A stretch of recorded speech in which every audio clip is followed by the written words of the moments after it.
Hello, my name is Peter Cinnamon, and you're very welcome to a podcast which is all about the Irish League, where Glentoran are standing tall. Top of the pile, the only unbeaten team left in the top flight, having slain the much fancied upstarts of Coleraine in their backyard. This top four of the Glens, Larne, Blues, and Bandsiders look to be our title contenders this season, but can each side's momentum last? Elsewhere, momentum is the one thing lacking in Mid-Ulster after Glenavon and Portadown got another shellacking over the weekend. We'll cover all of that and more on your latest weekly edition of Kick and Match. And I am back in the saddle this week in the company of our wonderful Larne flavoured friend, Joel Neal. Hello. Peter Cinnamon, thanks for having me back. How are you? I hear you're slightly jet lagged from your travels. Ever so slightly, yes. Last week, obviously, no games covered because we had one podcast talking about the NA Football Fund, the other one, an interview with Michael Carville. You can obviously listen back to them at any time you please. Lots of feedback actually to the Michael Carville one. I don't do a whole lot of interviews, but some people reached out and I appreciate that. So if you want to go check that out, you can. Lots of things covered, and I think unique insight into just how the league's moved on, especially from where Michael was as a player and now where he is now as like a union rep, and the welfare push that he is driving, and really where the players are hoping the league to go. Like, one thing he talked about is he often finds there's a generational gap between players. So when he's talking to like 18 to 23-year-olds and he's talking to maybe 26 and above, they will have two polar opposite points of view on where the league should be going and what it should be doing. And he says maybe the younger ones should be listened to, as they are the future 26 and 29 and 30-year-olds. But yeah, check that out if you wish. Joel, it has been a while since we had you on the podcast. Some might remember you as we talked a bit about this on the podcast a few months after. You've had a big year, sir. Well, it's been an interesting year, mate. Yeah, it's nice to be back at football. It's nice to be able to do things like this again. The very long story short, I was diagnosed with a brain tumor 3 months after my son was born in June or so, 2023, and so began a long odyssey of just trying to get ready for brain surgery, which then happened on the 27th of February this year. Finally, sort of. A long road to get my body as ready as possible and to sort of stay as resilient as possible for a long, complicated surgery. But you're not here to hear my sob stories, Peter. That I've already hit you with them, actually. I'm pretty sure after the live show, which was very good, by the way. I'm pretty sure I told you Thank all of my you. woes. So we can spare the nice people. But yeah, everything went well. I've got an MRI this week, actually, the first follow up to see if everything's as it should be. So my fingers are firmly crossed that I head into a few months of peace, hopefully, a few years even of peace. It's been a turbulent time, but I'm doing good. I'm doing okay. Well, as a part of that piece, I'm sure it will be Lorne continuing on this brilliant, unassuming run that they've been on. But we will pause that ever so slightly to talk about a team that is very much rivaling you up towards that top of the table.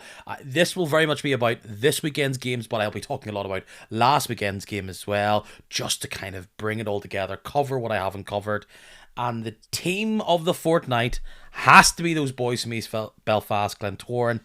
They had a big gauntlet there between going and taking on Linfield, and then going up to Coleraine to take on the hot team of the season. And they come out of it as the only unbeaten team in the Irish League at the minute. They draw to Linfield, come from behind to beat Coleraine, thanks to an inspired performance from that boy, Jordan Stewart. They're sitting top. They're sitting pretty. They haven't lost to anybody. It hasn't been breakneck, thrilling football, but they're going through the gears. They're getting the points on the board. And really, that's all you can ask for at this stage. It's been fascinating to watch so far. Declan Devine came into Glentoran. I mean, we don't need to retread the ground of Glentoran over the past few years. I would say a turbulent time with Mick McDermott and everything that followed. Came in as a bit of an unknown force and hadn't done brilliantly at Bohemians previously. Didn't have a shining resume, and it's fair to say I think maybe there was a bit of uncertainty about him, but it's a cultural thing for me these days. uh, Managers can't click their fingers and have a team that is a wagon straight away. They just can't. And if you think of the greats, and whether you're a United fan or not, Alex Ferguson wasn't a great manager in his first few years at United, and look what happened after that. I think it always takes managers time. They need time. They need to embed their style of play. They need to have a backroom that works along with them, and they need to have their players that will implement their style. And maybe now we're finally seeing sort of the genesis of Declan Devine proper as a Glentoran manager. And one thing they have lacked is that sort of stable consistency because of the chopping and changing. The big if that hangs over Glentoran, obviously, is maintaining that for a full season. And we know the sort of it's a cliche, it's an Irish League cliche at this point, but Glentoran world beaters all the way to Christmas, and then something happens, things fall apart, go on a bad run. They're a very passionate fan base in the East, you have to admit. So you also, the pressure, the expectation on you to succeed, and then how quickly it can turn whenever you don't. There are a lot of intangibles in football that people I think miss a lot. We get very bogged down in talking about the X's and O's and highlights and goals and star players. There are so many intangibles, there's so much psychology. And the story of the Glens for the past 5, 6 years feed very much into this season. They will be great if they can keep their head down and keep grinding out those results without something happening. Nobody gets through a season without hitting the skids at some point, and that will be the true test of their mettle culturally. Can they back the team? Can they back Decky to get them through that? That's what makes a team great in this league. It's what Linfield have done better than everyone for so long.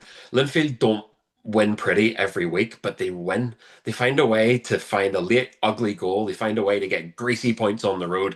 And that ultimately, come the start of next summer, is what will win you a Gibson Cup. But yeah, I thought I was coming to this season to watch Coleraine. Probably still am, but Glentoran are a fascinating storyline so far. Yeah, I agree. You can't get too head over heels about it. It's two excellent results and probably unexpected results. But what it really does is affirm their early season status as a part of this pack of four. They are the four teams that are full time. It's Yep. Glens, Larne, Coleraine, and Linfield in that order when it comes to the league table. Glenn's on top with 20 points. Lawrence sitting pretty, just 1 point behind them. What's interesting about the Glens is that they've done this by only scoring 12 goals so far. Yeah. So they are efficient, let's say, and they've only conceded the three. But I think sometimes you throw out all form when it comes to Linfield against Glentoran. Probably last season as a good example of that. It can kind of be any result and you're on surprise. So getting that draw against Linfield, it was hard to really judge where that would be. But that Coleraine game away, that was the massive test. And really, when you look back at the highlights, you just see how much pressure Coleraine were throwing at the Glens in their own patch, having duffed Portadown the week before. They were just gliding towards another victory. It looked like they take that lead thanks to old boy from a Glentoran perspective, Cody Lance Foster. And I guess that's what teams need to do. That's what managers do. They regroup at half time and they go for the juggler, no fear, and get those two goals fairly early on in that half. And they they just kind of put the brakes on Coleraine, shocked them ever so slightly. But that's probably what Declan Devine was hoping for when he brought Stewart to the club. He was someone who had a difficult couple of years with injury, particularly his last two terms at Linfield. I mean, Cruz was on and off. People thought maybe there was a decline there. But he goes back to Glentoran and they say never go back. And we'll see if this opening early season, I think, bit of form peters out. But to grab the game like he did and take it by the scruff of the neck, there must have been plenty of Glentoran fans absolutely loving that and thinking our old homeboy is back doing his best in a Glentoran kit. It was fascinating to tune into the BBC coverage on Friday night. It felt like, I'll be honest with you, I was talking to some of the media boys at Larne during the game. We have a media group chat. We'd sort of talk about games as they happen, and occasionally we would talk about work, but it felt Is that group name broadcastable? because we are a very professional outfit, it is simply called LFC Media, believe it or not. The Boo. contents aren't always broadcastable though, so but I A wee actually ship emoji? No. I'm not giving away secrets. Okay. It felt like a Larn game a couple of seasons ago. The first year that we had league bonus up top, we sort of made the run for that first title. There was real momentum throughout that season, and some of those bigger games, the ones against Linfield in particular, tuning into that game, seeing the place rammed to the rafters, under the lights, TV cameras there. There's a weight of expectation on Coleraine. There's a juggernaut of momentum behind Glentoran. It's proper Irish League title contender at its best kind of stuff. And I really like that. There was a real buzz about it that I recognised and was lucky enough to have lived, and hopefully will live again. And it got off to an explosive start. Cody Lyons Foster, you couldn't write it. The former Glen man scoring 8 minutes deep at the showgrounds in front of Glentoran fans, and very much enjoying that as well. Um, and then you're right, Glentoran, they did what they needed to do on a Friday night away from home against the team that are going to be in the conversation for silverware this year. I think they took the bite out of that game and out of that stadium as well. I think it petered out, and it got very kind of quiet. There was, great swathes of that game were not overly entertaining for me anyway, and until into the second half. But that's the Glens executing a game plan, and then having the mettle to come back from a goal down in the second half and do what they did, a Jordan Stewart double. That's a real statement of intent win from Glentoran. You can look at some of their results so far and say, well, yeah, they should have beat Bangor, they should have beat Glenavon, they should have beat Portadown. But that's a tricky night. That's a night that everybody's watching. You're under the lights, you're away from home, and to dig yourself out of a hole and grab that 2-1 win, those are the kind of ones that you look back on at the end of a season. Yeah, look, credit to them. We're only 8 games deep, Peter. I'm not going to start talking about kind of where the title picture is going to go. You probably have a fair idea that top quarter of the table is going to be in the conversation, but there's a long way to go. But Glentoran are doing what they need to do right now, um, and to be honest, they made Coleraine look quite ordinary in the second half. I think there were probably other teams watching that going, okay, we have something we can work with here. It's maybe not an unstoppable juggernaut. However, Glentoran's another story. Well, they well shackled Cooper, didn't they? As much as you Yes, can. that's half the battle. Is half the battle with them, but there's still so much about Coleraine. You talk about that early part of the game. You just look at that highlights. They're pushing saves. They're kind of getting the Glens slightly at sixes and sevens, and yeah, it's got to be said. Glentoran don't have that kind of free flowing nature about them. There's still probably a few missing parts to have a team that's really on the level of what Coleraine have. Armory wise, but they're really getting a lot of juice out of the squeeze here. They're working really hard, fighting together, trying to be savvy, trying to keep it tight at the back. You would think on any other game that miss by Hubin would be the thing that we would all be talking about. Like that's the type of place that you think that's where he doesn't miss. That's what he's been signed to do, to just knock those in and change the trajectory of games. But it really just was the Jordan Stewart show. And yeah, you're right, early doors here. What I think it does establish, with a few more games to go before we have our first, let's say, first rotation round the sun when it comes to the league fixtures, is that Glens are up there, and if they can just create a wee bit of daylight between whoever fifth is going to be, or this amalgamation of teams around fifth and sixth, and they could just keep it in this top four, that's really as good as they were probably hoping for. I can stick around, maybe make Europe a bit more comfortable. Great. But it does look as though we're going to have these four teams battling, looking over each other's shoulders. It means like the games that we had over the weekend there will come more and more and more. Perhaps we'll see a team that will push forward. But for the Glens, what is it? 6 wins, 2 draws. It's really, really good.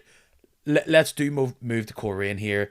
they've been excellent. I think a lot of people have become massive believers very, very quickly in the way they've been able to blow out team, look so comfortable on the ball, just making oppositions sweat. And like I said, first 45 minutes looked like they had done that. Maybe we'll chalk this off for a poor 45 minutes, or could this be the first moment, as you alluded to there, where teams finally saw them draw a little bit of blood?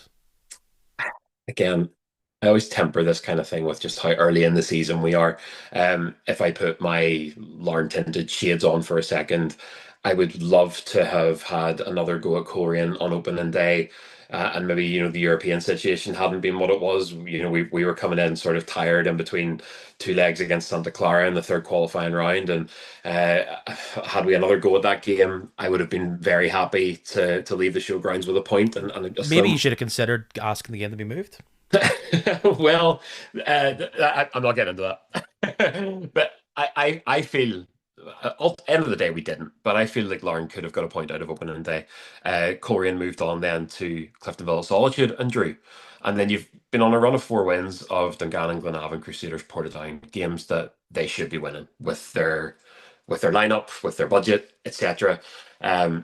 This has been their sternest test since those opening kind of couple of weeks. So the is Coleraine a wagon question is still very much unanswered for me. Are they a juggernaut? Not too sure, but I'm certainly not going to count them out or disrespect them. They will be a force to be reckoned with throughout the season. But just how invincible they have felt over the past kind of month or so since those first couple of games, a little bit of that terror left my eyes when I watched that game on Friday night. And it's no disrespect whatsoever. They've been super. They've been putting points on the board. There's really no shame in losing to Glentoran, looking at what they've done so far. Do you know, honestly, I think what I'm trying to say is I've been saying this to anybody who will listen since the start of this season. I think versus the past maybe 2, 3 years, we are going to have an extremely entertaining season. I think there's going to be a lot of to and fro and a lot of twists and turns, even this side of Christmas. I honestly think that if things keep going the way they're going, we're going to have one of the most thrilling title races in a long time. We absolutely could do. Plenty of people are already starting to try and poo-poo the idea that teams that have invested and tried to be ambitious, doing very well is somehow a bad thing for the league. I don't know about that, but look, I get it. I don't think any league has 12 teams going for the title unless it's like some weird European league that probably Stu Will knows about. But like, there's going to be big teams in this league that do very, very well. I still think this is an open, interesting league. And Glens are a bit of a story over the past 2 weeks. Lauren definitely are, but quietly. You said this to me, if we're referencing that live show that I did at the start of August or so, you said to me, everybody's doubting Lauren, Yeah. and I just hope that we sit back, sit tight, and we just go week to week, win some way. If it's a bit boring, even maybe the way you describe Glentoran or do it, but I think you've shown you've got a bit more firepower going for you. And so far, yeah, first game of the season, it's Joel Cooper. Show him what he can do, Yeah. and squeezing the 3 points out of a very tight game. You get slightly unstuck in a bizarre game against Cliftonville, which I think a lot of people have forgotten about by now. But you've had 6 teams in a row. You've won them all, and you're sitting there second, only 1 point behind this Glentoran team. And every game, it looks as though the team is coming together better. You look more coherent. This slightly new concoction of players is looking really sharp and dangerous. And outside of Coleraine, nobody's been able to topple you. It's been a good start. I think for all of the kind of chat about Lauren over the past few years, one thing that I think our fans, even our club, have never had is this sense of entitlement. We are not entitled to win every week. We're not entitled to trophies, regardless of the investment and whatever else. The thing that I admire about us, even with the money, which obviously helped, Kenny Bruce completely transformed my hometown team. But we've always been a work boots on kind of club that know that week to week we have to lace them up and go out and fight for points. And honestly, some of the most challenging games that we've played over the past few seasons, especially whenever we were champions and there to be shot at. Teams maybe lower down the table are very, very good at coming to play Larne and sitting in on us and waiting for their chance on the break and frustrating us. Teams have come to Inver and held their shape very, very well and sort of turned away the waves of attack. Maybe for the past year or so, we haven't had the attacking firepower to answer that. You take Lee Bonus out of the Lee Bonus Andy Ryan equation, and it changes Andy Ryan's game entirely. Also, the system that we were playing under Tiernan Lynch towards the end of his stint before he left for Derry was very different to what we're doing now. So, one thing is for sure, I had more fun. I'm just being honest, I had more fun in pre-season this year watching Larne play than probably a lot of last season. The new system that was implemented and developed under Nathan Rooney and Gary Haverin has been continued with Gary Haverin. Fair enough, I think he's made a few tweaks in the middle, but we're away from that kind of five. We're playing a sort of a flat four and then a two in possession, getting bodies forward, getting balls forward, and there's goals coming from kind of up and down the lineup now. You've got new signings like Dan Bent, who I think is so exciting. Dan Bent's such a fun player to watch. He's brilliant, and my mouth waters at the prospect of Dan Bent playing alongside a healthy Leroy Miller in our midfield. I think that would be a real game changer for us. Getting Leroy Miller back will be like a new signing for Larne. So too, Matty Lusty, who has missed most of last year through injury and is back now, hitting the back of the net again and looking good. I think he's just such a great player. We've got exciting new blood like Benji McGee is in. Tiernan O'Connor, I think, is poised to have a breakout year this year.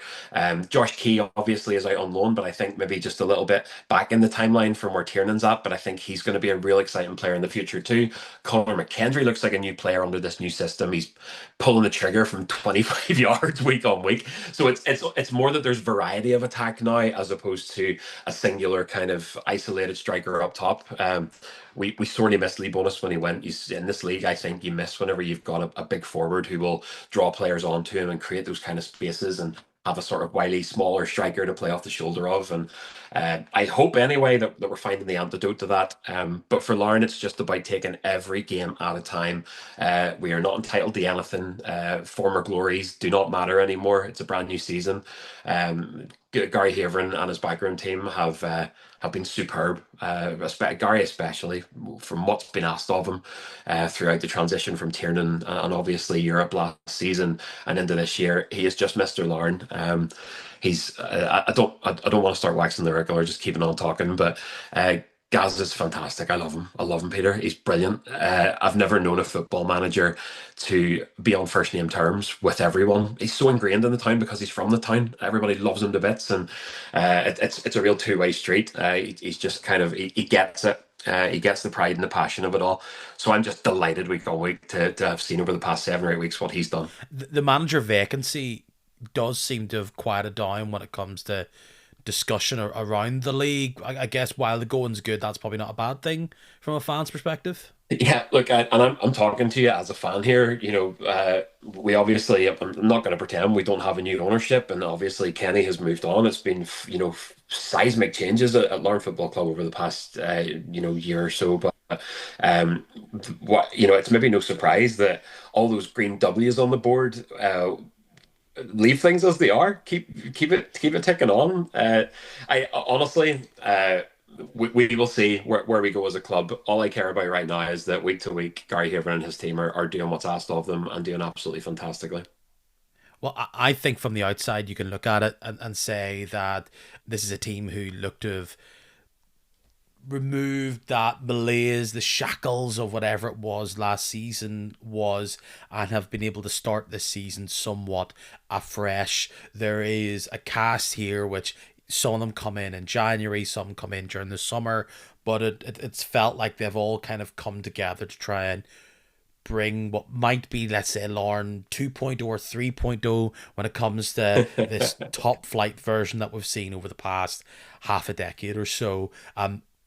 What's interesting from an outsider's point of view is it looks young, it looks fresh, it looks zesty. It looks very positive going forward while also holding a lot of the traits which was the bedrock of the success of that 2 titles in a row Larne team, where you have that solidity at the back, but it's not all hoping for a little opening up top. You're getting plenty of balls in there. You've got players who are good on the ball, and perhaps this changing of shape means that there's a bit more freedom, or just it lends itself to McKendry's game a bit more. You have Lusty's not injured. O'Connor's happy to try and create something out of nowhere. And it looks as though you've got a lot more ball players high up the pitch, which is somewhat different to what you had in previous years, where there was more of a reliance on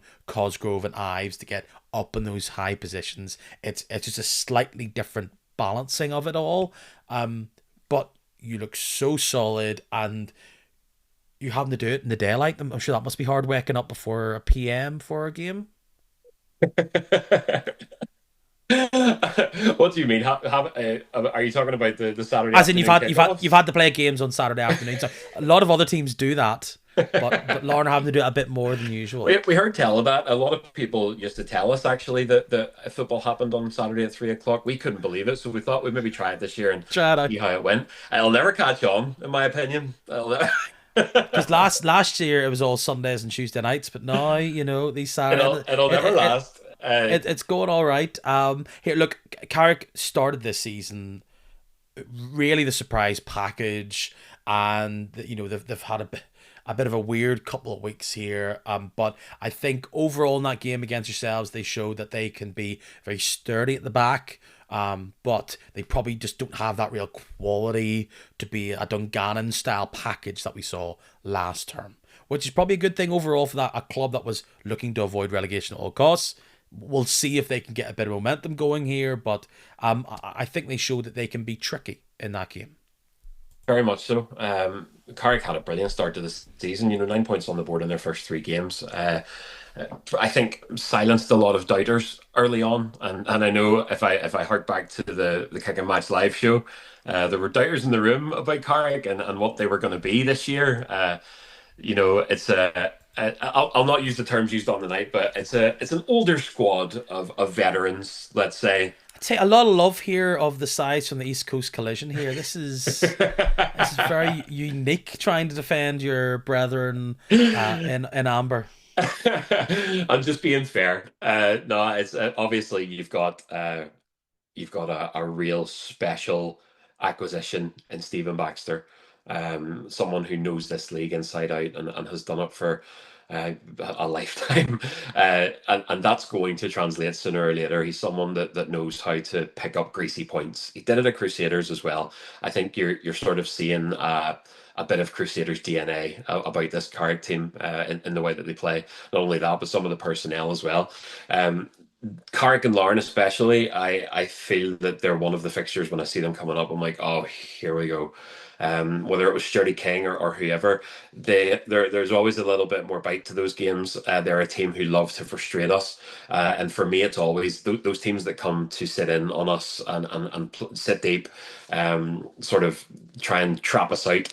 The key to that is obviously pressing hard and unlocking them with a goal. Once they no longer have a nil-nil to defend, essentially, you then open them up because they have to play higher.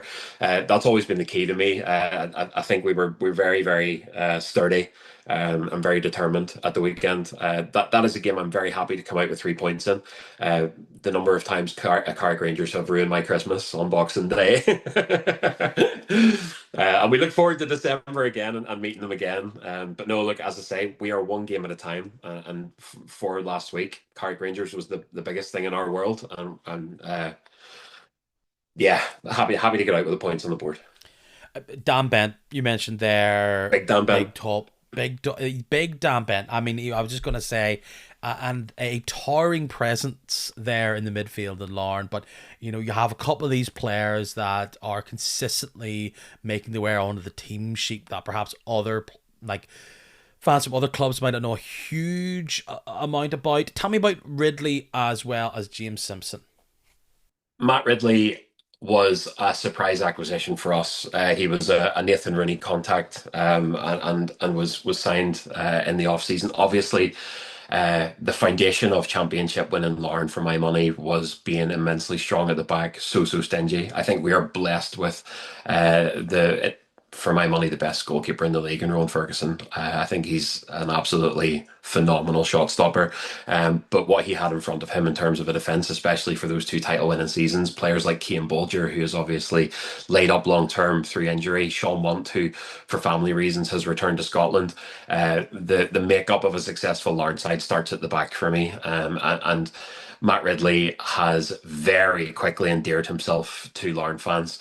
He plays an old school game. He is an old school Irish League centre half. He will stick his head on absolutely anything. Reminds me of Albert Watson, the great Albert Watson, who obviously spent some of his twilight years at Larne and is still involved on the coaching side. See a proper salt of the earth, hard working player like that. Fans will love it no matter what. Uh, in terms of a personal presence as well, he's just such a great fit culturally. He's such a lovely guy, a lot of wisdom on his shoulders. But to watch that man play football, it's not often fun to watch defenders defend, especially in our league. But Matt Ridley would honestly, I said the other week, if Earth was ever under attack from an asteroid, we're just going to send Matt Ridley up to stick the head on it. He's that kind of player. Absolutely love him. I'd be lying if I told you that I knew him before he signed at Larne. But he has made his presence very much felt. And Jim Simpson as well, as a product of Larne's Academy. The one thing that you can do whenever you get investment is put a competitive football team on the pitch for your men's first team. You can invest in players. You can fill a dressing room with a changing room, sorry, with talent. The thing that takes longer and the thing that is more of a challenge is to see the green shoots of your work at academy level. And it's beautiful now at this stage in our journey, kind of 8 years or whatever it is now down the road, that we're beginning to see those green shoots. And they started with players like Dylan Sloan, Manny Lusty, obviously. But James Simpson, he has had a physical transformation in the last year. To watch these guys hit the kind of age that they're at, hit their late teens and just bulk out, become solid, become more physical on the ball. You can have the raw ability, but especially in our league, if you don't have the physicality, you're going to be humbled. James has just come into some really high pressure situations. He made European appearances this summer, and he has rarely put a foot wrong for a player of his age and experience. And it is wonderful for us to see those kind of academy prospects come to fruition. It feels as though I think Larne are probably one big win against one of those other teams around them, away from really establishing themselves, I think, as a threat. Once again, I think there's plenty of eyes on Linfield and Coleraine, and they're expecting maybe Glentoran and Larne to be about there. But as I said at the start, there's a lot I like about this Larne team, and I think they've still got a bit more to prove, I would argue, and I think you'd probably agree with that. You've got a lot of young players at the top of the Yep. pitch, from your Benjamin McGee's, Tiernan O'Connor, Matthew Lusty, all players I Yep. like, aided by the likes of McKendry. But, I think Europe is what I think you guys are going to be aiming Yep. for, with maybe a dark horse run at the title. So, a bit like Glentoran, so far, so So good. far, so good. To touch on the one thing, but and this is the last thing I'll say. Uh, the live show was interesting that night because it was a sort of temperature check of the opinions of fans from all over the league. It was really interesting to kind of listen to that, and it's the first time maybe in a long time where there isn't an expectation of Larne, and it's a nice place to be in. It sort of psychologically changes the way you approach everything. You're no longer the hot target there to be shot at, and there is something to that. Coleraine are obviously that this year. They dominated headlines all summer long, not just with the signing of Joel Cooper, but just the sheer investment on and off the pitch that's going on up there. We are quite happy to not be in that limelight this year, and to just get our heads down and work game by game. It's a nice place to be. I also think there's a bit of Lauren fatigue from other teams. I Rightly so. appreciate that's not how you might feel, but I think other people, after Europe and the two great seasons, and Lauren constantly being talked about, well, they've got 18 games behind Yep. Linfield, and if they win all by 2 goals, what could be could be.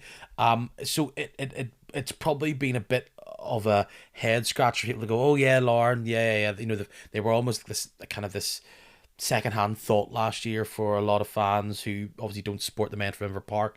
So coming into this year, it's almost like you needed that freshening up, and now everyone's seeing that freshening up because overall, like you did do pretty well in the league, despite it not ever feeling like it ignited.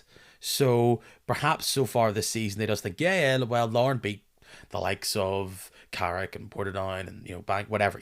They beat these teams and then they draw against Linfield or something like that. And until we see you guys now, which is what's really exciting now, is until we see you guys facing up against Glentoran, Linfield, and another go at Coleraine, the temperature check will be slightly muted, which is why it's really exciting when we talk about Larne and Glentoran, which we'll get to. Yeah. But to slightly flip the league completely on its head, let's go to the bottom of the league, because in my time not covering these games, Glenavon haven't got any wins since they're still bottom. 8 losses in a row, somewhat expected. But joining them now down at the bottom in 11th, 6 points, they've got to the name. Portadown, not a great week. If you look at their past few results, they've conceded 4 goals, 3 goals, and 4 goals again. They do well out against the Crews at home before that other game where they got beat, I think it's by you lot, by 4 goals, or at least they conceded 4 goals. Yep. They've got the worst defence in the league. They are now below the Swifts on goal difference. It all seems quite a lot of hyperbole about the concern here, but your game, particularly against Bangor at home, is a big one for a team that many people thought are probably going to be in around the relegation zone. They got duffed, and I wonder how much of a tone setter that could be going forward. Yeah, I no disrespect to Portadown, but I think this is more about Bangor than it is Portadown, this game. I have felt from the start of this season that Bangor were not going to be your standard freshly promoted fair in the Irish League. They weren't going to be the sort of strugglers. I think they will bank unexpected points throughout the season. There is I have to confess a soft spot for Bangor Football Club. I think the journey that they have been on from the absolute wilderness back to the big show has been inspirational. I think it's been a really lovely football journey. They have done it without massive outside investment. I think Graham Bailey, the chairman of Bangor, is a wonderful leader. I think that they have a great culture, and they are an old school Irish League community club. And I had tipped them, to be honest, at the start of the season to bank points that people didn't expect them to bank.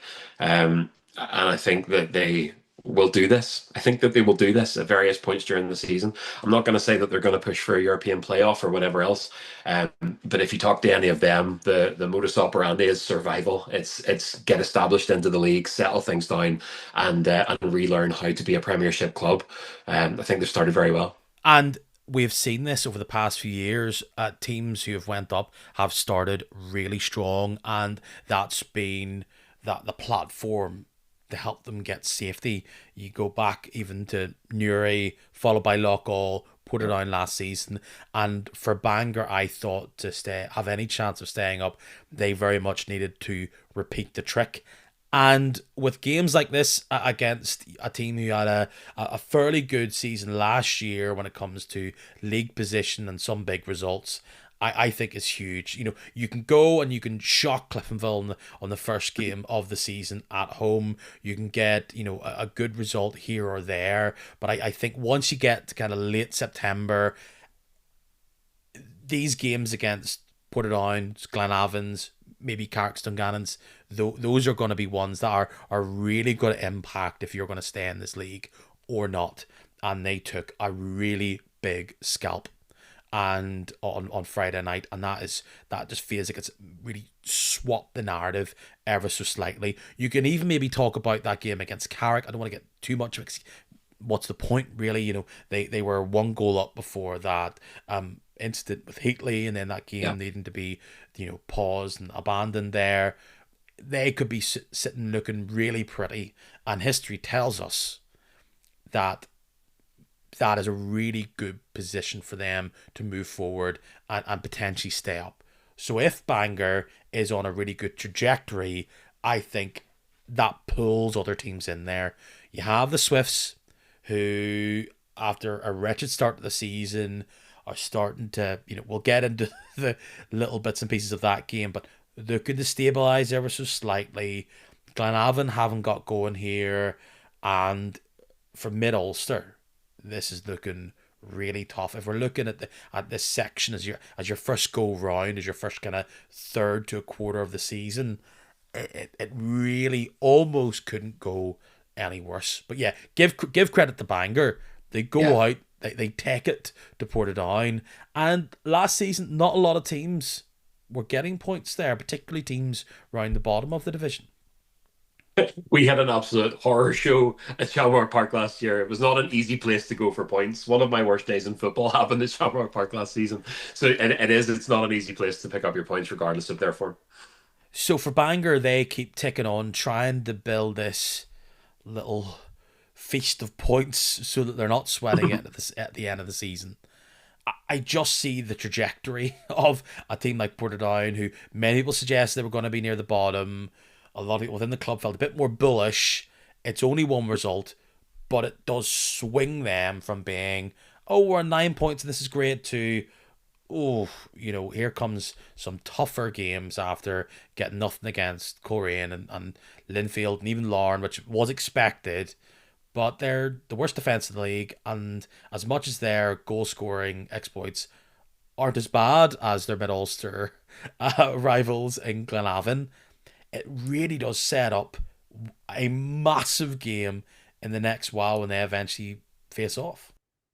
It's almost been a sort of perfect storm for those teams at the bottom, particularly Glenavon, because you've got the freshly promoted Bangor showing a bit of something, being able to beat Cliftonville on opening day, taking a win over the Swifts, doing what they did to Portadown. It took us until the 71st minute, I think, to unlock Bangor away. Conor McKendry came off the bench and struck from distance. They're not a team that you're going to steamroll this year, even if they don't win on the day. You've also got, teams that would have been pre-season tipped to struggle have banked points early. Carrick Rangers are sitting seventh. You've also got the Irish Cup champion Dungannon Swifts down there, and you've got Crusaders down there.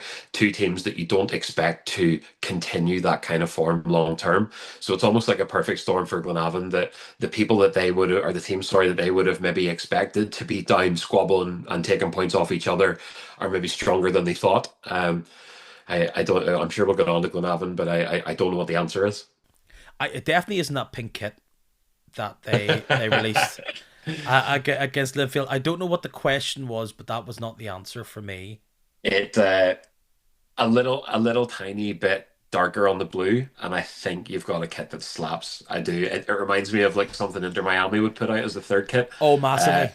but it's just for me as an old school traditionalist, it's just a bit too spicy for my taste. There's been a lot of pink kits recently, hasn't there? Like Ballomina's had one, I Yeah, yeah. think. Lockall had one recently. I'm trying to think if there's any others. It's fine, but I just don't. None of them have really nailed it. Maybe I didn't mind the Lockall one was a bit Bret Hart, but that one, Nice. I like that. it's Did Yuri have one as well? I Nuri think had one. Yuri had. That's it. Nuri are obsessed with pink kits. That's Yeah, they had exactly one who it is. covered in sponsors. Yeah, Covered in like sponsors. a League Two team. Love it. Yeah, that's French League Two, not not English. Um, League League Deux. League Two. Newry City. Yeah, it like this was predicted 3 weeks ago when they had these games against the likes of teams that they had to face off against, going away to Windsor Park over the weekend for Glenavon. It really didn't matter if they lost 1-0 or 6-0. It was not going to really change their fortunes long term. It just puts even more pressure now on these upcoming games. They need a win. They need it quickly. But their problems are very easy to diagnose. 2 goals all season. Yeah. I'm always one for, I've said it already tonight, I'm always one for the intangibles and the effect of momentum and form. When you're in a hole like that, it can feel like the pitch is just tilted like that. And I'm sure the the feeling that those players have on match day at the minute, it's a difficult place to be in. It's a very lonely place to be in. And obviously you're through 8 games now without a single point and only 2 goals scored. It is going to take a monumental effort to claw your way back and start putting some points on the board. The crazy thing is, though, for everything that we've said so far, they are a couple of good weeks away from being in the mix with Dungannon and Portadown. It really is as simple as that, and it's why I always temper expectations. I would love to implement a rule for myself where I don't even look at the league table until Boxing Day. I think that's when the league starts. You can get a nose in front, or you Glentoran can. fans would have nothing to live for. I'd like it on record that you said that, not me. I think people But appreciate that comment. it may seem hopeless and it may seem very poor for Glenavon, but the reality is that you go on a run, and it's something that can be done. For them to break a 7 game hoodoo at Windsor Park was a very big ask. It's going to be a big ask for any team to take points from there this season. So no one can really say that they're surprised that Linfield turned them over 2-0. It was, if I'm being honest, it was the manner of the goals. I think that they looked very soft. I think Linfield cut them open like butter. Especially the first one from memory. It was a ball just right up the gut, and they, there was just, I don't know. I also don't want to, rub salt into the wound of a team who are clearly smarting right now. It would not surprise me in the slightest if they put a few points on the board, but it is not. It's no great shame to lose 2-0 at Windsor Park for anyone in the league. You're absolutely correct. It's hard to really analyze this game as its own separate entity because of what it really signals across the board for Glenavon. A lot of people like their summer. You could see it as the first time that Paddy McLaughlin could really stamp his authority alongside his backroom team to go, this is the Glenavon team. There's stats out there about how many players are still left over from the previous two regimes, and how this is very much Yeah. the McLaughlin coats whatever show here in Lurgan, and it just hasn't worked. And I think you have a few games where you come close but you get nothing, and you're just looking up, and it's very difficult. They are 2 wins away at least from getting just parity with these teams. And as you said, it's that downhill thing. I've just the nature of where I am in the rankings of Saturday afternoons and doing bits and pieces for the radio. Oftentimes, I am at games where teams are threatened by relegation, and you see a team like Loughgall who played so much free flowing football, looked really Yep. exciting, and were able to have the confidence at the back to deal with pockets of pressure, all of a sudden just crumble, weeks, months, a season later, due to that pressure of not wanting to make that mistake because they're just finding it so difficult to try and capitalize at the other end. And that's how I just think Glenavon is feeling, is that they cannot loosen up and take on the game and try and find pockets and gamble with runs and Yep. throw somebody up top, because if that's the thing that leads to a breakaway and they're outnumbered at the back and they aren't playing particularly well from a defensive point of view and there is injuries, it all just totally snowballs, and it makes this game, there's two fixtures which are just absolutely fascinating. They would be Sunday night football in America, and that is, it's Glens Lauren and the Cruise against Glenavon. My goodness, how do you go into that game if you're the Cruise? Do you want it to just be a draw, or it's a real chance to just put huge daylight? Because as much as I was one of the cohort that said the Cruise are potentially going to struggle this season, be down near the bottom, Yeah. the reality is starting to set in that could be the case. It's a good draw against Ballymena over the weekend, especially off the back of that result for Ballymena beating the Blues. But Yeah. Sorry, can I make one more point about Glenavon before we move on from them? There are bright sparks here, and it may not seem like it. I think that Jacob Carney is one of the most exciting young keepers in the league. I think that is a real talent there. And part of the reason, I mean, Glenavon have allowed 15 goals. It'd be a lot more if it Three wasn't for him. the three teams above them, Portadown have allowed 20, Dungannon 17, Crusaders 18, and then you've got Bangor at 13. Uh, Jacob Carney is a wonderful keeper, and if they can get back to basics, calm themselves down, and put a couple of points on the board, there's a run in any of these teams this season. I don't believe that what we're looking at on the table right now is concrete, and I think there's a lot of twists and turns to come. There's also veteran experience of players like Davy McDade. I was a big fan of young Corey Smith as well, formerly of Larne. That there are good players on that team. They're just, if I can employ an American cliche from my time at the Belfast Giants, they're currently squeezing the stick.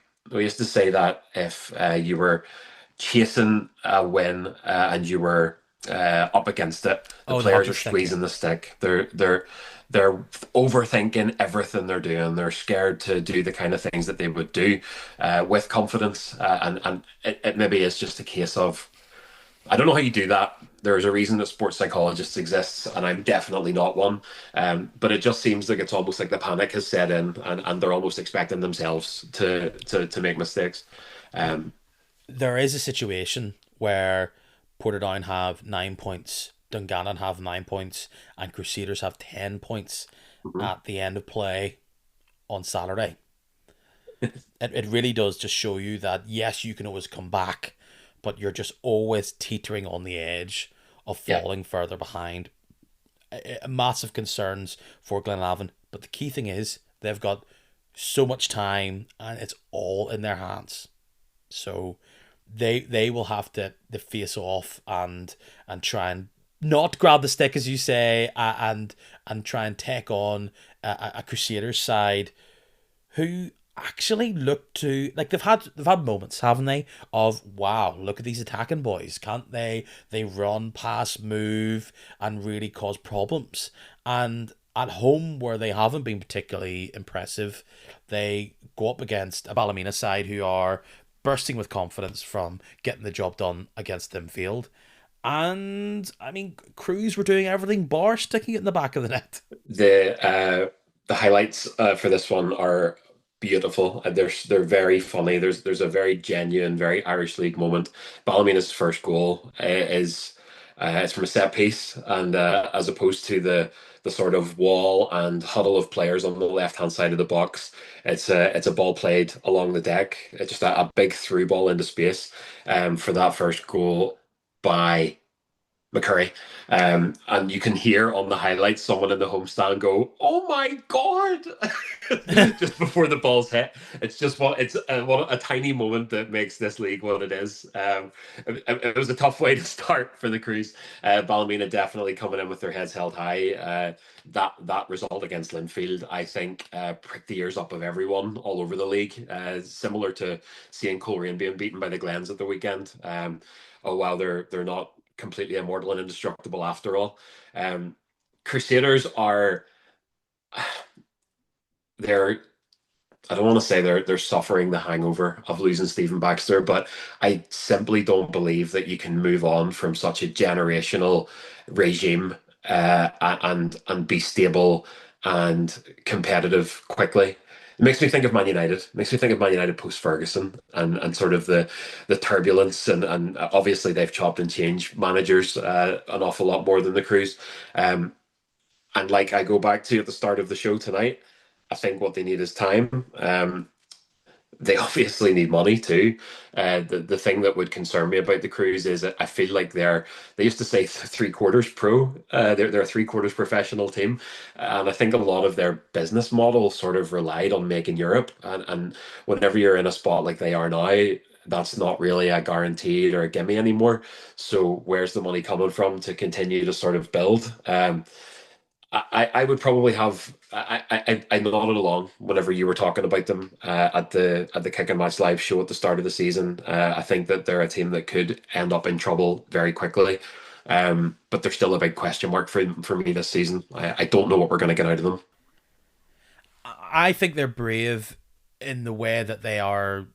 dealing with the new financial reality of where they are within the league, with not having Europe in the same sense over the past while, at least to the same level. And they clearly are looking at it from a point of view of they need to find Yeah. talent, and the best way to find talent that really has the highest ceiling is by not finding it within the Irish League. And the crux of that sometimes is that you have players who don't have the same kind of ownership of the clubs and the results. Like you can tell that of course players like Jonathan O'Rourke and Tuffy's and others, they are crusaders. They've spent many years there, and they're part of the infrastructure there.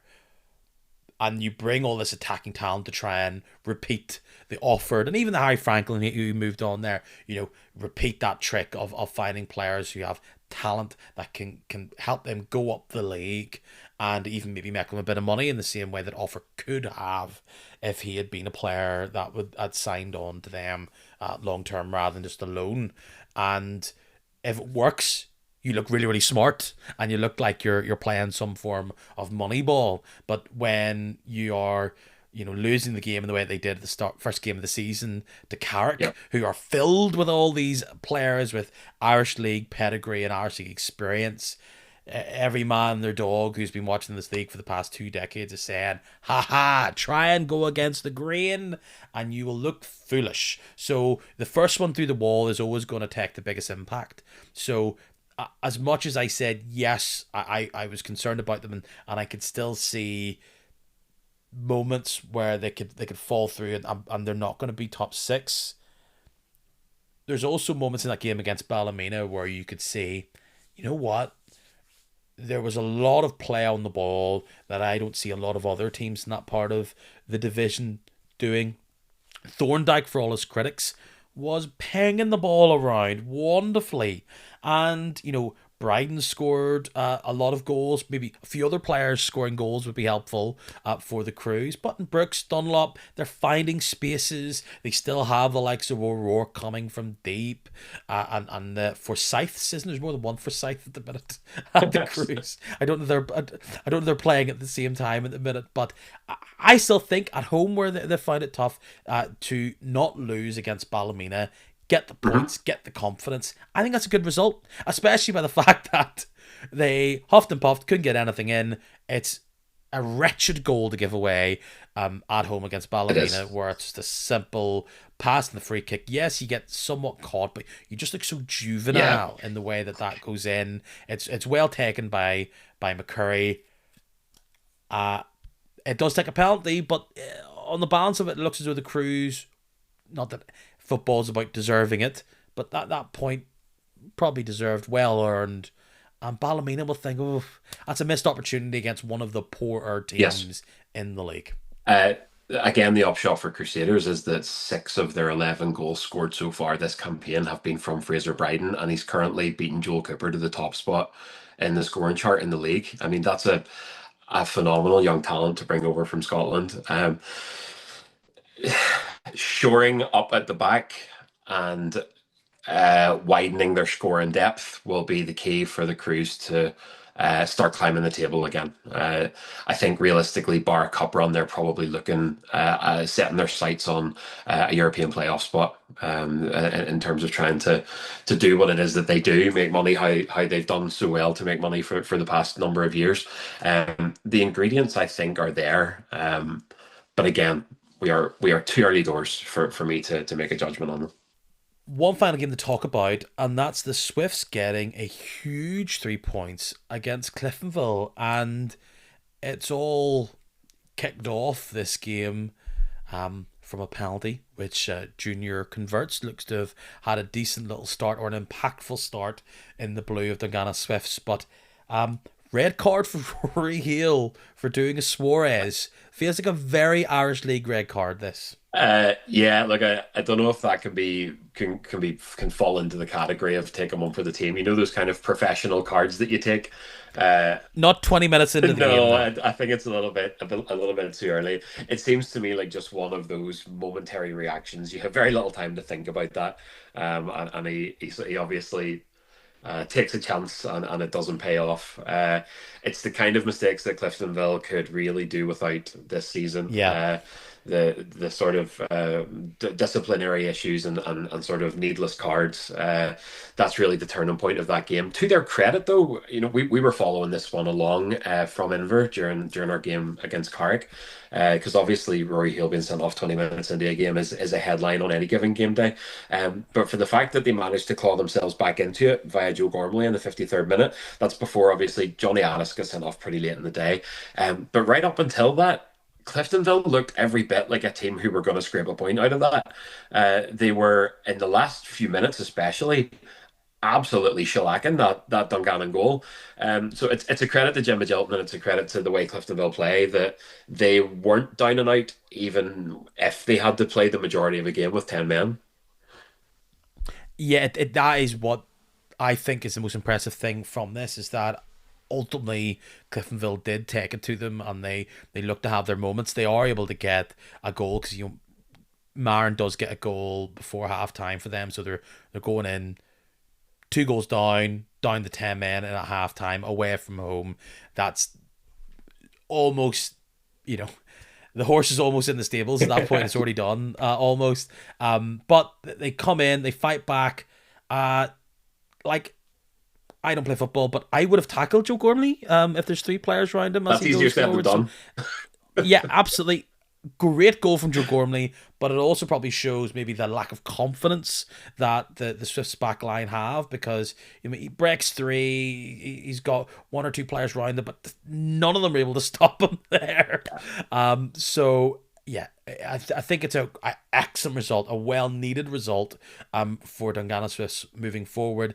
Doesn't really tell me that they're back and they've shaken off that early season difficulties. I think they'll still have a couple of results not go their way based on current form. It just kind of keeps Cliftonville stuck in the mud, Yeah. where they want to be this team still chirping, just on the coattails of the top 4. Results like this come up, and Johnny Addis gets his red card as to join in on the fun to add to his collection, and look, they could have nicked one late on, get 2-2, and it'd be an unreal result. But Yeah, um, Dungannon. these weekends will. The interesting stat about Dungannon at this point in the season is that their only points have come off 2 wins, and both of those wins were against teams that finished with 9 men. There were 2 red cards in each of the games that they won. They beat Glenavon 2-0, and there were 2 red cards in that game. So I think we can very confidently say that the 6 points on the board, where they might be extremely valuable, definitely don't say that Dungannon are back yet. Yeah, for sure. And I wonder how the likes of the Swifts and Portadown, how do they want that Crusaders Glenavon game to go? Does a draw kind of help them both, or do they just want to keep them down? That is interesting. But yeah, you're right. It's early doors, but you look at the table with a couple of games still needing play to get everybody up to a full total. Like Linfield's on 13 points in fourth, 7 points off Glentoran, but they're 2 games behind. Coleraine are 1 game behind, but again, that's what's kind of impressive about this Glentoran run, is that even if you give Coleraine that victory, they still wouldn't be taking down the Glens on points or even goal difference, and it actually makes that Coleraine Linfield game even better for the likes of Lauren and Glentoran, because somebody's going to drop points there no matter Yep. what. So again, adds so much more extra zest to that game coming up this weekend. Ballymena will think they should be a wee bit higher on the points side. 13 points. I think if you told them that against the Crews and the Blues they were going to get 4 points out of those games, they would say, Absolutely, sir, I will shake your Yeah, hand." yeah, But deal. but that is how football goes. Cliftonville is 6th on 11th. Carrick are 7th with 10. They're 2 games behind, including that game against Bangor. Whenever that is going to be played, Bangor, they are 8th, 9 points, having played 7. And then Crews, Dungannon, Ports all played 8 games. As we said earlier, Crew 7, Swifts and Ports on 6, Glenavon on 0. Exciting times all over. Storylines yet to unfold, many twists and turns still to come. Yeah, but I stand by what I said. For Lauren, certainly it's lovely to be where we are. It doesn't mean we're going to have green W's on the board the whole way to Christmas. But I do think that we are in for one of the most enthralling seasons in general, not just title races, but Irish League seasons in general in the Premiership in a very long time. Let's get down to business. Let's get down to previewing games as we like to do here in the podcast. And we've alluded to it all pod. Glentoran, Larne, it's at the Oval. It's during daytime. So Larne will have to fight through the battles of daytime, Sunglasses on. garlic, sticks through the heart, whatever Glentoran may try to do against Larne. And we're talking about keys to victory here. For Lauren, there's actually a number of threats you've got to keep quiet because you try and marshal Patrick Hubin around the box, try and make sure he doesn't get a lot of space. You now have this rejuvenated Jordan Stewart, who was always a confidence player. And based on last week, as we said, he's going to come in here thinking let's keep this run going. And Jordan Jenkins is still one of the more underrated players in the league. Could still be a bit more clinical, but he can do what a lot of players can't.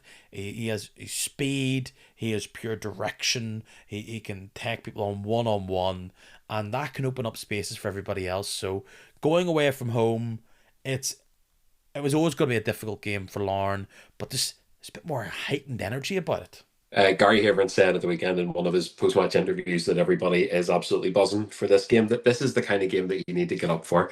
This is the kind of game that you play football for. The team that have set the tone so far, they have a nose in front. If you hypothetically add on the points, prospective points from all those games in hand, from Coleraine and Linfield, they still have a point on all of us. So it's a massive game this early in the season.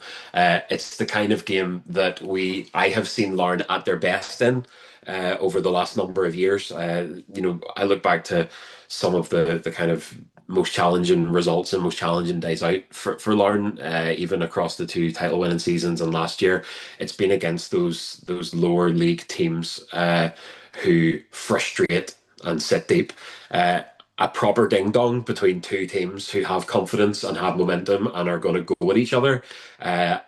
We have the potential to see Larne at their best. Doesn't I'm not predicting that we're going to walk into the Oval and leave with 3 points, but I think that we have the potential for a real exciting game. You're walking into the Lions Den there. That's going to be a big crowd this weekend. It's a crowd that, for as much as they get lampooned for turning whenever things aren't going good, my goodness, they turn out in their numbers and they follow and support passionately whenever things are going good. So that is not an easy away day for Larne at all, on that big grass surface. But I know for a fact that in the academy this week, when the players are getting their drills and their pitch time in, everybody is absolutely buzzing for this weekend. These games don't have a great track record. Yeah. So I was They hoping you really wouldn't don't. say that. They don't. Let's be real. If I have money that's being, taken out of my claws and being told I have to stick something down, I'm going for what you usually see: a tight game, a draw. But it's interesting here because yes, a draw probably would benefit both teams, and they would say, "Go ahead, you guys go and try and not slip up against everybody else." But if there's a winner to be had here, if there's a team that's here to take this game and claim victory by 1 or 2 goals, it is the crowning of real deal time. Now, Glens Larne could win this and then lose their next game against what's considered a lower team in the league. Let's be real, Yeah. right? But if there's a winner here, it's all that's being talked about next week. Is Lauren Glentoran, here they go. Yeah, it's a big if though, and you are right. If there's a winner, it's a big if. Like if there's a yellow jacket, if I right, if there's an Irish League yellow jacket, a winner of this game is being given. I really like that. Yeah, I think obviously. That's a cycling reference Yeah, for all I of got you. that reference. Cultured. I know. The fact that both teams are just so stingy at the back is probably an indicator of what we're going to get at the Oval this weekend. And I'm not trying to scud. It's just a fact, and it's been widely reported that Larne's last one, two, three, four, five, six league games have been wins, and they've all been victories 2-0. So Rowan Ferguson and that Larne back line have been exceptional at just shutting the door and keeping it shut. If we can be on our game, and if we can do that at the Oval this weekend, still going to be a big challenge to get anything up there. But I do agree with you that this game is probably, based on recent history, decided by the single goal. You see, if I hear coming through in the radio in the first 20 minutes and there's been a goal at the Oval, I'm going to be punching the air because that is what everybody's going to want. If it's controversial, if it's whatever, we're going to be like, we have a game Yeah. because there'll be something to chase after. Now, if it's 3-0 to one team by halftime, whatever, that's still a fun story. But we want ding dong, let's go. We want the end of last season, except with all the scrapping, or maybe not. Like, do you think all that drama Yeah. is going to play anything into this game? Well, I'm talking about the melee that, or the ruckus, whatever you want to call it, that led to a whole heap of suspensions for both teams. Do you think there's anything that could play into this game from that occurrence? In the fans, from the fans' point of view, it's probably one of the main things that colours this fixture because it just was such a prominent headline and it was such a prominent incident to close the season with. From the players' point of view, I don't think so. I think that there's too much at stake to carry over grudges from the tail end of last year and a sort of flashpoint incident that got out of hand. I think, and forgive me if I'm wrong, and I'll take the criticism. I think Aaron Donnelly is available for selection again. I actually haven't finished his suspension. I need to fact check that. I'm sorry, but it would be lovely to get Donzo back. Massive presence for us at the back, and another interesting kind of strand to the storyline. If I'm right, that he makes his return against the Glens. But Who is booking this? it's a He's it's a back. Triple H special. Yeah, it's going to be interesting. I don't think honestly that will be a factor on the pitch. But I think it will be one of the sort of things that colors the storyline heading into it from the fans' perspective. Score. I'm gonna ask you for. I can't believe you make guests predict their own teams. That seems like a yellow card. Okay, that's unfair. I like how you're just looking at me too. Just be silent until I say Do you want to something. react? You can react to mine first if you wish. I would be delighted to leave the Oval with a 1-0 victory. So I'll make that my prediction, and I'll get hung out to dry come the end of the weekend. I think an absolutely grim first 70 minutes. We're go from a corner, and then I think the opposite team's going to come back and score again. Yeah, okay. Open play, push, push, push. I think it's 1-1. I still think that's beneficial to both. Maybe beneficial to the likes of Linfield and Coleraine, but yeah, I'm going to go 1-1. Maybe a bit conservative, but I agree. These are two teams that are good at the back. Maybe could do with going through the gears up top, and that concoction of teams who are great defensively and maybe figure it out still at the top end of the pitch. I think it'll be 1-1, and perhaps it's all going to be won in midfield. We will go further back. Maybe another game that we're talking about. These two teams aren't even close to the peloton. It's Glenavon and Crusaders at Mornview Park. Joel is also appreciating that second cycling Got reference. that. I, I mean, we talked about it earlier. The Crews have all the cards here because Glenavon are just so desperate to win. If you're basing it on just pure eye test, Crusaders look like they've got a bit of something up top, but their games away from home have been horrendous as well. Yeah. Very hard to call this one, to be honest. The obvious answer is to go for a Glenavon defeat. But I really, I don't think that they're going to go much longer without registering something. Um, Crusaders are doing okay in terms of goals scored, but they are what the second worst defense in the league after Portadown, I believe. I'm looking at the table, Yeah, 18 goals allowed. So I mean, if Glenavon were to finally get their third goal of the season, there's a pretty good chance that you're going to get it against the Crews. Um, my prediction is probably that Glenavon score and that they're probably in the game. I think the Crews probably take it 2-1. I was just going to say the same, and I think you've nailed exactly why I think it's going to be the case. It's because I think Glenavon could get a goal here, or they should get a goal against one of the more light touches when it comes to their defence in the Crews. Um, but nothing suggests to me that the Crews aren't going to break through that Glenavon back line. Yeah. And if they can do it once, are Glenavon going to have the temperament to just see it out? I think Glenavon need to take anything from this game. I think if we're getting to handshake tests here, they have to take a 1-1 draw if it's going. Do you remember when But Laurie I Sanchez took over with Northern Ireland and he said, "I'll get you a goal, I'll get you a draw, and I'll get you a win," and so it happened. Something that whole journey of 1,000 miles starts with a single step. yeah, It's a start.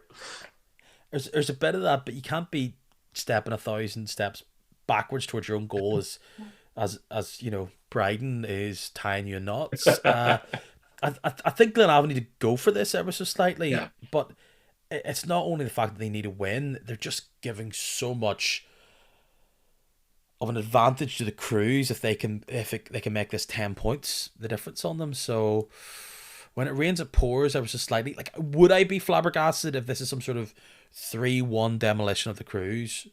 No, but I've been in this position talking about teams in the bottom of this division for a couple of years now, and until you see it, you can't predict it, you feel and like there's there's one nothing I've coming though, seen. right? You feel like there's one coming. You just don't know when. Maybe, but Adam, it's maybe because they've had to play against the likes of Linfield and in the likes of the past few games. But there's nothing where I'm like, okay, they were doing all right, but they've done something and it could have been a bit more. Like maybe against that a game against Coleraine where Lombardo shouldn't have been sent off, and it's kind of a late-ish goal from Coleraine just crushes them. In this situation, Glenavon feel down and out. I need to show me what they can do before I can start believing in sneaky little results here or there. So Fair. 2-1, but I feel like could be proven wrong. Um, we're kind of all over the place here, but we'll stick with Saturday. Coleraine Carrick. Uh, it is hard to see anything but a Coleraine victory.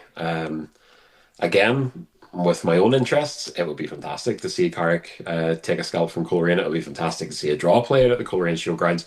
Coleraine will want to get back on track after that very high-profile defeat to Glentoran.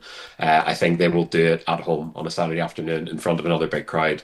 I think Carrick will be stingy enough. I don't think it'll be a demolition, but I would say a 2-0 Coleraine. I just don't. Yeah, I don't think this favors Carrick in any way. They've had a tough couple of weeks, and yeah, I think Coleraine are just going to have the opportunity and the space to get in behind that Carrick Rangers back line. Who, yes, they try and close down the space, make it difficult, but they do have their drawbacks, and I think Coleraine, particularly on the ball and their passing ability, finding pockets of space. Yeah, I think this will be a 2-0 win for Coleraine at the minimum. Um, what a matchup this is actually. Cliftonville host Portadown, but they host them without Rory Hale and Addis. So, like, does that maybe push you towards anything different? I mean, I spent a bit of the podcast there saying how concerned I am for the teams from Mid-Ulster just because all the teams look to have momentum and they look to be one of the worst backlines and struggling up top as well in the league. But I can see something sneaky here, like a 1-1 there. Yeah. But I think draw. I'm not sure the flavor of that draw. I feel bad because we're just coming up with the same predictions here, but it does feel like Cliftonville were 3 wins on the bounce before that game against Dungannon. I wholly believe that had they not had the red card to Rory Hill early doors, And then Johnny Addis was late in the game, but I wholly believe they'd have won that game, judging by just how good they were in the second half, playing with 10 men. Gormley got them on the board when Dungannon should have been cruising. And that last 5 minutes, they really did pepper Dungannon. So I think Cliftonville have goals in them. It's a difficult day out for Portadown at Solitude. But then you're missing some key players. Do you know what? I'm going to say Cliftonville win it. I'm going to say Cliftonville win it 1-0.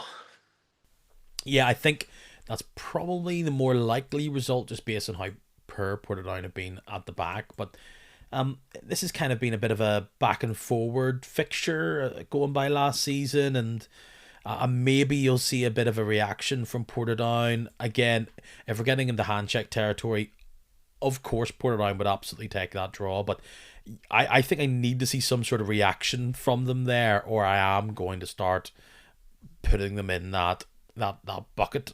And they probably deserve to be in there anyway, but we're getting out of relegation troubles pretty much their aim for the season. Yeah. So yeah, I'm gonna go 1-1. Ballymena Dungannon Swifts, interesting fixture because Dungannon come off the back of that victory against Cliftonville. Ballymena, despite that win against the Blues, which I think will be talked about now for the next 3 months as a win against Linfield, Yeah. they can be slightly on and off.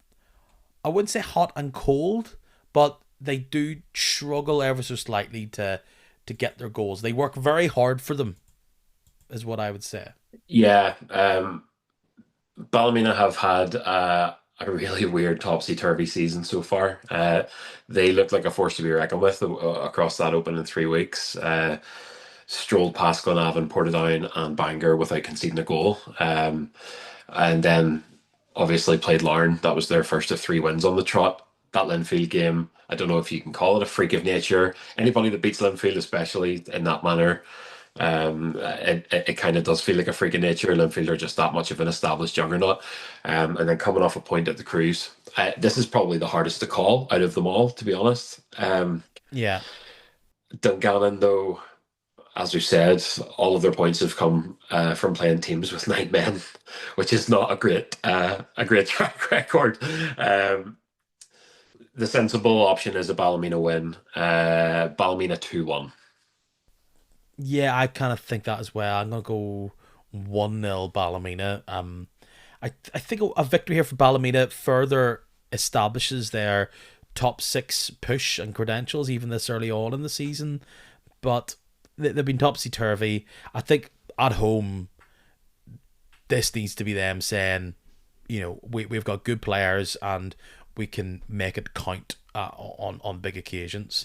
We will then go to Friday night, wrap this up.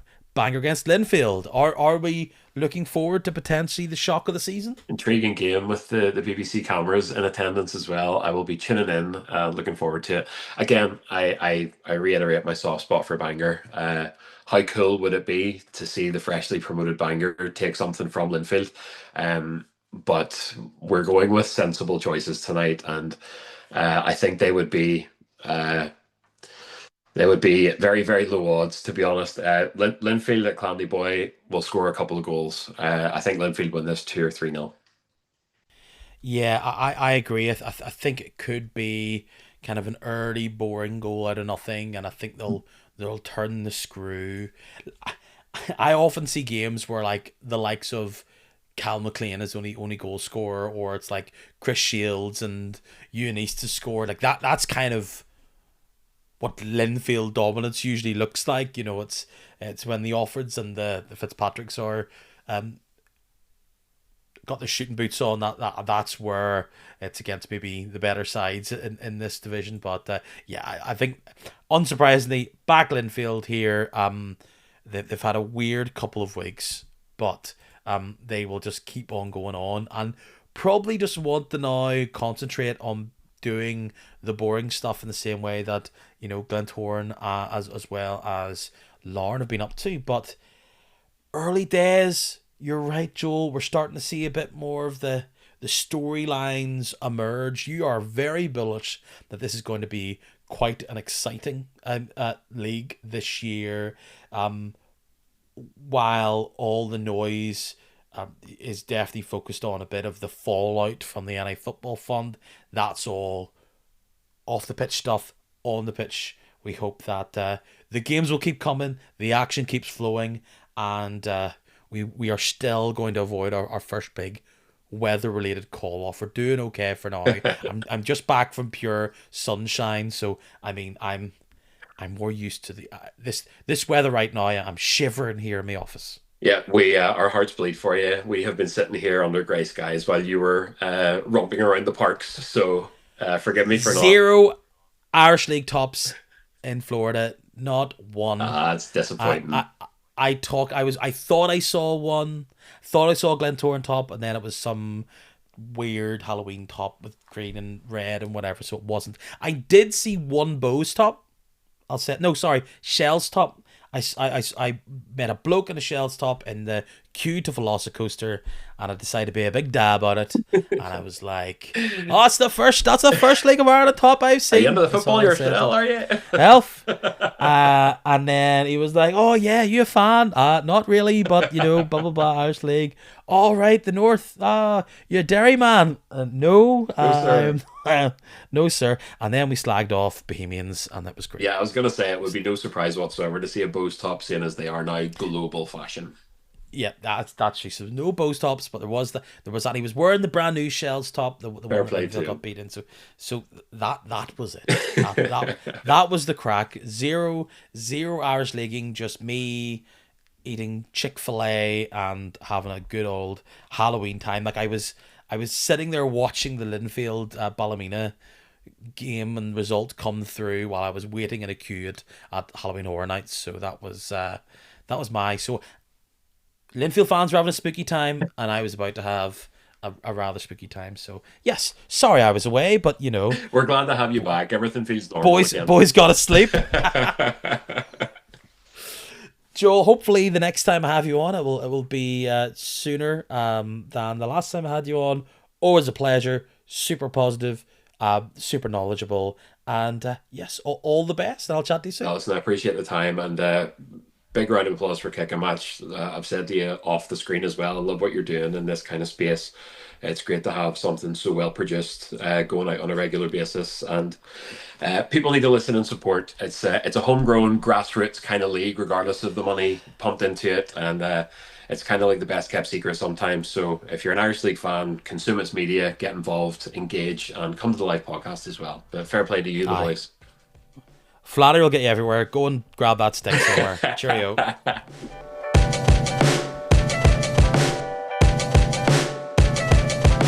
A little bit of podcasting normality from me, reviewing games, cover games, looking ahead. Thanks for sticking it out last week without all the usual stuff that I would have. Lots of nice feedback to the Michael Carville stuff, as I said at the top. Also, the NI Football Fund. Nice to get Aaron on for his first appearance. Doubt it will be his last here across the board. But yeah, cat's out of the bag. I was in Florida last week. I don't know if you can do a trip like that last minute, but it's probably as last minute as I possibly could. So yeah, I was running about Universal and the like, doing scary things, both roller coasters and in like horror maze things. It was excellent. It was nice. It was warm. I doubt the shorts. I think I can put them away now after a little outing, as that may be my final trip of the year. But if this week has taught you anything, and I do try to tell you this most weeks, you need to be subscribed to this podcast on Spotify, on Apple Podcasts, because if you are, it means that if there's a strange schedule like there was last week and this week as well, just a bit of the hangover and all, it means you get the most up-to-date thing. So yeah, didn't happen Tuesday evening. It comes to you then a wee bit later, but you get a wee notification going, boom, new one, or a little bonus one comes up like it was last week. Aim is that we're going to get back to usual stuff next week. You never know what can happen in life, but hopefully by Tuesday evening, I'll be back sharing whatever happened over the weekend and whatever game you're up to. I hope you enjoyed. Hope you have a good time. See you soon. Bye.